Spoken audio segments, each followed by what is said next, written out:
விஜய் சேதுபதி, நித்யா மேனன் நடித்துள்ள தலைவன் தலைவி படம் எப்படி இருக்கு? விமர்சனம் இதோ. பாண்டியராஜ் இயக்கத்துல விஜய் சேதுபதி, நித்யா மேனன் நடித்துள்ள தலைவன் தலைவி படம் இன்று திரையரங்குல வெளியாகி இருக்கு.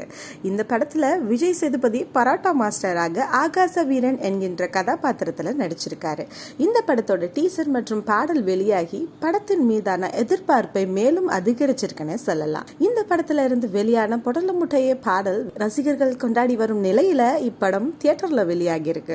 மேலும் யோகி பாபு, சரவணன் உள்ளிட்ட பலர் இந்த படத்துல நடிச்சிருக்காங்க. சந்தோஷ் நாராயணன் படத்திற்கு இசையமைச்சிருக்காரு. கலகலப்பான ஃபேமிலி என்டர்டைனராக உருவாகி இருக்கும் தலைவன் தலைவி திரைப்படம் ரசிகர்களை கவர்ந்ததா? படத்தை பார்த்த ரசிகர்கள் என்ன விமர்சனம் சொல்லியிருக்கிறார்கள் என்பதை பார்க்கலாம். திருமணமான சில மாதங்களில் கணவன் மனைவிக்கு இடையில் தொடங்கும் சின்ன சின்ன பிரச்சனைகள் விவாகரத்து வரை செல்வதை மையமாக வைத்து உருவாகியுள்ளது தலைவன் தலைவி. நீண்ட நாட்களுக்கு பிறகு நாம் பார்த்து ரசித்த விஜய் சேதுபதியை படத்தில் பார்க்கலாம். இதற்கு தானே ஆசைப்பட்டாய் பாலகுமாரா படத்தை நினைவுபடுத்துகிறது அவரது நடிப்பு. நித்யா மேனன் பேரரசி கதாபாத்திரத்தில் சிறப்பாக நடித்துள்ளார். யோகி பாபுவின் காமெடிகள் சூப்பராக ஒர்க் அவுட் ஆகியிருக்கின்றன. சந்தோஷ் நாராயணனின் பின்னணி இசை ஒவ்வொரு காட்சியையும் மெருகேற்றுகிறது. குறிப்பாக பொட்டல முட்டைய பாடல் ரசிகர்களிடம் பெரிய வரவேற்பை பெறும் பாடலாக உள்ளது.